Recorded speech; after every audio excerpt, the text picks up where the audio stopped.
Israel Hamas വെടിനിർത്തൽ ചർച്ചകളിൽ നിർണായകമായ പുരോഗതി. വെടിനിർത്തൽ കരാറിന്റെ ആദ്യഘട്ടത്തിൽ ഹമാസ് ബന്ദികളാക്കിയ ഇസ്രയേലി പൗരന്മാരെയും ഇസ്രയേൽ ജയിലിൽ തടവിലുള്ള പാലസ്തീൻ പൗരന്മാരെയും മോചിപ്പിക്കുമെന്ന് അന്താരാഷ്ട്ര മാധ്യമങ്ങൾ റിപ്പോർട്ട് ചെയ്തു. ചർച്ചകൾ ഫലപ്രാപ്തിയിലെത്തിയാൽ 15 മാസം നീണ്ടുനിന്ന യുദ്ധത്തിന് താൽക്കാലികമായ ആശ്വാസമാവുകയാണ്. മധ്യേഷ്യയിലാകെ അശാന്തി വിതച്ച ഗസ യുദ്ധത്തിന് പരിഹാരമാകുമെന്ന പ്രതീക്ഷയിലാണ് ലോകം. 15 മാസമായി തുടരുന്ന ഇസ്രായേൽ ആക്രമണം അവസാനിപ്പിക്കാനുള്ള ചർച്ചകൾ ഏറ്റവും ഫലപ്രദമായ നിലയിലെത്തിയത് ഇപ്പോഴാണ്. ഖത്തറും ഈജിപ്തും അമേരിക്കയും ഒക്കെ ചർച്ച നടത്തിയിരുന്നെങ്കിലും അതെല്ലാം പാതി വഴിയിൽ അവസാനിച്ചിരുന്നു. എന്നാൽ പ്രസിഡന്റ് സ്ഥാനത്ത് നിന്ന് പടിയിറങ്ങുന്നതിന് മുൻപ് വെടിനിർത്തൽ യാഥാർത്ഥ്യമാക്കാനുള്ള ജോ ബൈഡന്റെ ശ്രമങ്ങളാണ് ഇപ്പോഴത്തെ ചർച്ചകൾക്ക് വേഗം കൂട്ടിയത്. ഇസ്രായേൽ പ്രധാനമന്ത്രി ബെഞ്ചമിൻ നെതന്യാഹുവുമായി ബൈഡനും ഹമാസ് പ്രതിനിധികളുമായി ഖത്തർ അമീറും ചർച്ച നടത്തി. ഇതോടെയാണ് ദോഹ ചർച്ചകൾക്ക് വഴി തുറന്നത്. ഡൊണാൾഡ് ട്രംപിന്റെ പ്രതിനിധി സ്റ്റീവ് വിറ്റ്കോഫും ദോഹ ചർച്ചയുടെ ഭാഗമായി. ഹമാസ് ബന്ദികളാക്കിയ ഇസ്രയേലികളെ മോചിപ്പിക്കുക, ഇസ്രയേൽ തടവിലുള്ള പലസ്തീനികളെ മോചിപ്പിക്കുക, ഗസയ്ക്ക് അന്താരാഷ്ട്ര സഹായം സാധ്യമാക്കുക, ഗസയിൽ നിന്നുള്ള സൈനിക പിന്മാറ്റം തുടങ്ങിയവയാണ് കരാറിന്റെ ഭാഗമായി ഉൾപ്പെടുത്തിയിരിക്കുന്നത്. കരാർ ഇരുകൂട്ടരും പരിശോധിച്ചു വരികയാണ്. എന്നാൽ നിർദ്ദേശങ്ങൾ അംഗീകരിച്ചാൽ കീഴടങ്ങലാകുമോ എന്ന അഭിപ്രായം ഇസ്രായേലിന്റെ തീവ്ര വലതുപക്ഷത്തിനുണ്ട്. നിർദ്ദിഷ്ട കരാർ ഇസ്രായേലിന്റെ ദേശീയ സുരക്ഷയ്ക്ക് വിപത്തെന്നായിരുന്നു ധനമന്ത്രിയുടെ പ്രതികരണം. International desk, news 18. പുതിയ അന്താരാഷ്ട്ര സാഹചര്യങ്ങളാണ് ഇത്തരമൊരു വെടിനിർത്തൽ കരാറിലേക്കും സമാധാന ചർച്ചകൾക്കും വഴിയൊരുക്കിയിരിക്കുന്നത്. യുദ്ധത്തിന് എന്ത് കാരണമുണ്ടെങ്കിലും അതിന്റെ കെടുതി അനുഭവിക്കുന്നത് സാധാരണ ജനങ്ങളാണ്. ഡോക്ടർ മോഹൻ വർഗീസ് അന്താരാഷ്ട്ര വിദഗ്ധൻ നമുക്കൊപ്പം ചേരുന്നു. ഡോക്ടർ മോഹൻ വർഗീസ്, ഏറെ ആശ്വാസകരമായ നീക്കങ്ങൾ എന്നും നമുക്ക് കരുതേണ്ടി വരുമോ ഈ സാഹചര്യം? കാരണം ഗസയുടെ ദുഃഖം നമ്മൾ പലവട്ടം ചർച്ച ചെയ്തതാണ്. എന്തായാലും ഈ ഏറ്റുമുട്ടലിൽ ഏറ്റവും ക്ലേശം അനുഭവിക്കുന്നത് സാധാരണ ജനങ്ങളാണ്. അങ്ങനെയെങ്കിൽ ഇപ്പോഴത്തെ നീക്കങ്ങൾ എത്ര കണ്ട് ആശ്വാസകരമാണ്?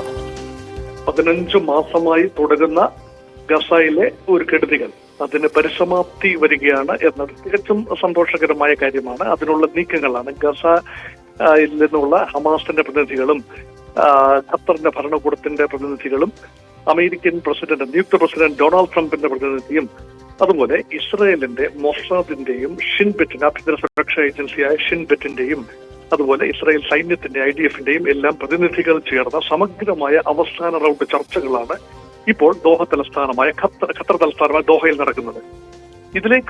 ഇതിനുള്ള ഒരു പ്രധാന രാസത്വരകം എന്ന് പറയുന്നത് ട്രംപ് 20-ാം തീയതി ജനുവരി മാസം 20-ാം തീയതി അധികാരമേറ്റെടുക്കുന്നതിന് മുൻപ് തന്നെ ഈ വിഷയത്തിനൊരു ശാശ്വതമായ പരിഹാരം ഉണ്ടാകണം, വെടിനിർത്തൽ തന്നെ ഉണ്ടാകണം, അത് മാത്രമല്ല ബന്ദി കൈമാറ്റം ഉണ്ടാകണം എന്ന ഒരു ഏകദേശ ധാരണ ഇപ്പോൾ തന്നെ 2 കേന്ദ്രങ്ങളിലും പരസ്പരം പോരടിച്ചു നിൽക്കുന്ന 2 കേന്ദ്രങ്ങളിലുമുണ്ട്.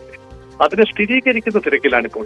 ഇപ്പോൾ പൊതുവെ ഗസ മാത്രമാണ് ഇപ്പോൾ പ്രശ്നകലുഷിതം. ഇറാന്റെ ഭാഗത്തു നിന്നുള്ള ആക്രമണങ്ങൾ കഴിഞ്ഞ 2 മാസമായി കാര്യമായി നടക്കുന്നില്ല. സിറിയയിൽ നിന്നും അധികം പ്രശ്നങ്ങൾ പുതുതായി റിപ്പോർട്ട് ചെയ്യുന്നില്ല. അവിടെ ഭരണകൂട മാറ്റമുണ്ടായി. അതുപോലെ 60 ദിവസത്തെ വെടിനിർത്തൽ കരാർ ഹിസ്ബുള്ളയുമായി ഉള്ളത് ഇപ്പോൾ തുടരുന്നു. ഇനി ബാക്കിയുള്ളത് ഹമാസുമായുള്ള ഒരു സന്ധി മാത്രമാണ്. പക്ഷെ ഈ കരാർ പൂർണ്ണമാകണമെങ്കിൽ ഈ പോസ്റ്റ് വാർ ഗസ അതേക്കുറിച്ചുള്ള സമഗ്രമായ ചിത്രം ലഭ്യമാകണം. ഗസ ഏതാണ്ട് പൂർണ്ണമായും തകർന്നു കഴിഞ്ഞു.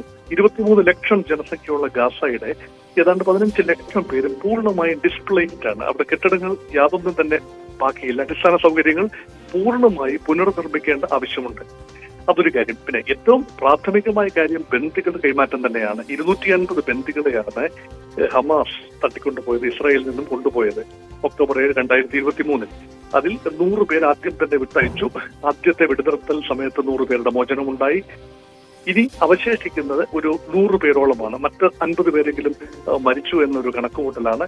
അങ്ങനെയെങ്കിൽ ബാക്കിയുള്ള 100 പേരിൽ എത്ര പേർ ജീവനോട് അവശേഷിക്കുന്നുണ്ട്, അവരുടെ ആരോഗ്യസ്ഥിതി എന്നറിയില്ല. ഇപ്പോൾ വരുന്ന നിർദ്ദേശം എന്ന് പറയുന്നത് ഘട്ടം ഘട്ടമായി ഫേസ്ഡ് ആയിട്ടുള്ള ഒരു ബന്ദി കൈമാറ്റമാണ്. 34 പേരെ ആദ്യഘട്ടമായി കൈമാറുന്നു. അത് സ്ത്രീകളും കുട്ടികളും വൃദ്ധരും അടങ്ങുന്ന ഒരു ചെറിയ ബാച്ച് 34 പേരെ ആദ്യം ഹമാസ് ഇസ്രായേലിന് കൈമാറും. അതിന് പകരമായി ഇസ്രായേലിന്റെ ഭാഗത്ത് നിന്ന് ഈ ഹമാസിന്റെയും പലസ്തീനിയൻസിന്റെയും വംശജരായ 1000-ഓളം തടവുകാരെയാണ് ഇസ്രായേൽ കൈമാറാമെന്ന് ഏതാണ്ട് അനൗപചാരികമായി എഗ്രി ചെയ്തിരിക്കുന്നത്. അതാണ് ആദ്യഘട്ടം. 2-ാം ഘട്ടത്തിൽ ബാക്കിയുള്ള ബന്ദികൾ കൈമാറ്റും. അതുപോലെയുള്ള അടിസ്ഥാന സൗകര്യ വികസനം, അതൊരു സമഗ്രമായ പാക്കേജ് ആവശ്യമുണ്ട്. അത് ഇസ്രായേൽ മാത്രം വിചാരിച്ചാൽ നടക്കുന്ന കാര്യമല്ല. അവിടെ ഐക്യരാഷ്ട്ര സംഘടനകളും ലോകരാജ്യങ്ങളും എല്ലാം ചിന്തിക്കേണ്ട കാര്യം തന്നെയാണ്. അതുകൊണ്ട് ഗാസയുടെ പുനരുജ്ജീവനം അല്ലെങ്കിൽ റീകൺസ്ട്രക്ഷൻ ഓഫ് ഗാസ എന്നത് വർഷങ്ങൾ നീണ്ടു നിൽക്കുന്ന പ്രക്രിയയാണ്. അത് മാത്രമല്ല, ഗാസയിൽ നിലവിൽ വരുന്ന പുതിയ ഭരണകൂടത്തെ കുറിച്ചൊരു ധാരണ ഉണ്ടാക്കണം. ഗാസയിൽ ഇനി ഹമാസ് നേതൃത്വം നൽകുന്ന ഒരു ഭരണകൂടം ഇസ്രായേൽ അംഗീകരിക്കും എന്ന് ചിന്തിക്കാനാവില്ല. അതുകൊണ്ട് ഒരുപക്ഷെ ഒരു ഹൈഫനൈറ്റഡ് ഗാസ ആൻഡ് വെസ്റ്റ് ബാങ്ക്, അതുകൊണ്ട് പാലസ്തീൻ അതോറിറ്റിയുടെ അല്ലെങ്കിൽ അൽഫത്ത പാർട്ടിയുടെ മുഹമ്മദ് അബ്ബാസിന്റെ അൽഫത്ത പാർട്ടിയുടെ പ്രതിനിധികളോ അല്ല എങ്കിൽ പുതിയതായ ഒരു സംവിധാനമോ ഗാസയിൽ ഉണ്ടാകണം. അത് മാത്രമല്ല, ഇസ്രായേൽ സൈനികരുടെ പിന്മാറ്റം, വെടിനിർത്തൽ സാധ്യമാകും, പക്ഷേ ഇസ്രായേൽ സൈനികർ എത്രത്തോളം ഗാസയുടെ മണ്ണിൽ നിന്നും പിന്മാറും, അതും ഫേസ്ഡ് വിഡ്രോയൽ ആണ് ഇപ്പോൾ പ്ലാൻ ചെയ്യുന്നത്. ഒറ്റയടിക്ക് എല്ലാവരും കൂടെ പിന്മാറുക എന്നതല്ല, മറിച്ച് ഘട്ടം ഘട്ടമായി പിന്മാറുകയും അത് മാത്രമല്ല ഇസ്രായേലിന്റെ സുരക്ഷ ഉറപ്പുവരുത്തുന്ന രീതിയിൽ ഗാസയുടെ തലങ്ങും വിലങ്ങുമായി കോറിഡോറുകൾ സ്ഥാപിക്കുന്ന തിരക്കിലാണ് ഇസ്രായേൽ ഇപ്പോൾ. ആ കോറിഡോറുകളുടെ സംരക്ഷണം ആര് നിർവഹിക്കും? അതുപോലെ ഈ ഗാസയും ഈജിപ്തുമായുള്ള അതിർത്തി, റഫ അതിർത്തി മേഖലയുടെ സംരക്ഷണം ആരാണ് നിർവഹിക്കുന്നത്? ഇങ്ങനെയുള്ള കാര്യങ്ങളിൽ ധാരണയാകേണ്ടതുണ്ട്. അതുകൊണ്ട് ഇപ്പോൾ വരുന്ന ഉരുത്തിരിഞ്ഞു ചർച്ചകളും നിർദ്ദേശങ്ങളും എല്ലാം തന്നെ ഒരു സമഗ്രമായ എവർ ലാസ്റ്റിംഗ് ആയ ഒരു ശാന്തി പദ്ധതിയിലേക്കാണ് വിരൽ ചൂണ്ടുന്നത്. അതുകൊണ്ടാണ് ഇന്ന് സമയം വൈകുന്നത്.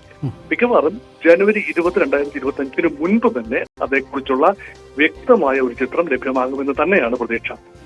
ഓക്കെ, വളരെ നന്ദി ഡോക്ടർ മോഹൻ വർഗീസ് പ്രതികരിച്ചതിന്. ഡോക്ടർ പി ജെ വിൻസെന്റ് കൂടി നമുക്കൊപ്പം ചേരുന്നു. ഡോക്ടർ പി ജെ വിൻസെന്റ്, ഹമാസിനെ പൂർണ്ണമായി ഇല്ലാതാക്കും എന്ന പ്രഖ്യാപനം നടത്തിയാണ് ഇസ്രായേൽ മുന്നോട്ട് പൊയ്ക്കൊണ്ടിരുന്നത്. ഇപ്പോൾ അതിൽ നിന്ന് വെടിനിർത്തൽ എന്ന നീക്കത്തിലേക്ക് വരുമ്പോൾ ഇസ്രായേൽ അവരുടെ ലക്ഷ്യം പൂർണ്ണമായി കഴിഞ്ഞു എന്നവർ കരുതിയിട്ടാണോ, അതല്ല പുതിയ ലോക സാഹചര്യങ്ങളാണോ അതിന് പ്രേരിപ്പിക്കുന്നത്? പുതിയ ലോക സാഹചര്യങ്ങളാണ് അവരെ അതിനെ പ്രേരിപ്പിക്കുന്നത്. ട്രംപ് രണ്ട് കാര്യങ്ങൾ അടിവരയിട്ട് പറഞ്ഞിരുന്നു.